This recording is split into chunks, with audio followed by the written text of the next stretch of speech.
व्यास certification ने शुरू किया है एक व्यास रेजिडेंशियल प्रोग्राम। और ये व्यास रेजिडेंशियल प्रोग्राम सच तो ये बहुत फ्यूचरिस्टिक है।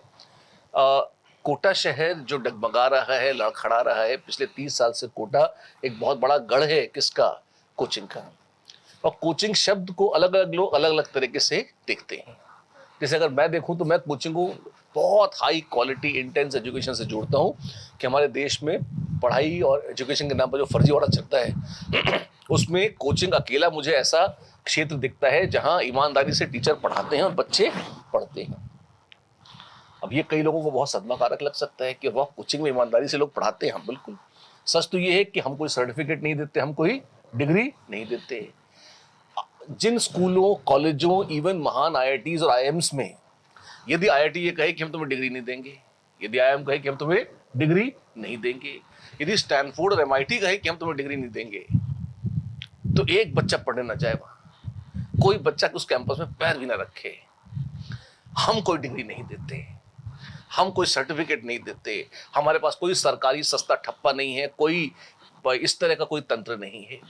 हमारे पास विद्यार्थी सिर्फ और सिर्फ ज्ञान की तलाश में आता है और जब हम पढ़ाते हैं तो बच्चा पढ़ता है। ये बड़ी बात है। ये पूरी दुनिया में तो मैं नहीं कह सकता, लेकिन हाँ, भारत में तो शायद अकेली ऐसी जगह है जहां इतने मास में बच्चा पढ़ने ही आता है और पढ़ाया ही जाता है और वो बच्चा पढ़ता भी है। जो नहीं पढ़ते वो कम से कम पढ़ने की कोशिश करते हैं, जो कोशिश भी नहीं करते वो कम से कम पाखंड तो करते हैं। यहाँ मास बंक्स नहीं होते, यहाँ बंक्स भी बहुत रेयर हैं। तो एज सच ये सारी कथा पूरी तरह से पढ़ने लिखने पर ही आधारित है। ये बहुत रेयर चीज है।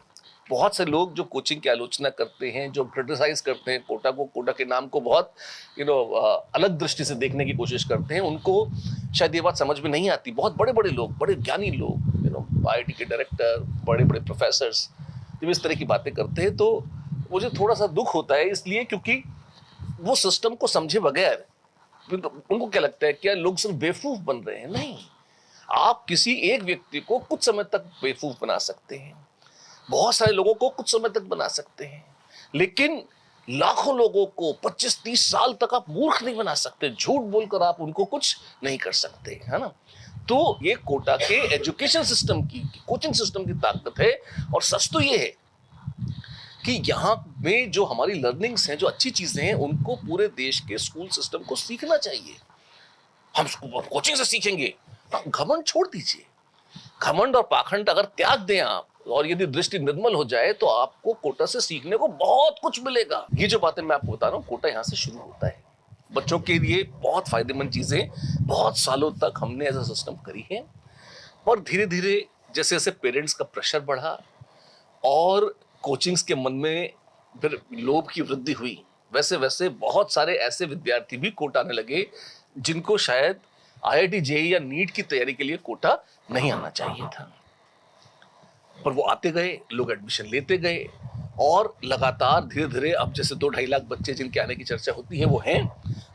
बहुत सारे बच्चे आज भी पढ़ते हैं और बहुत शानदार पढ़ते हैं, लेकिन कई बच्चे अब ऐसे भी हैं जो अच्छे से नहीं पढ़ते। उनकी तादाद पहले कम थी तो वो माइनॉरिटी में थे, चुप रहते थे। अब उनकी तादाद बढ़ गई है तो वो मेजॉरिटी में आ गए और हम डेमोक्रेसी में रहते हैं तो उनका राज चलता है।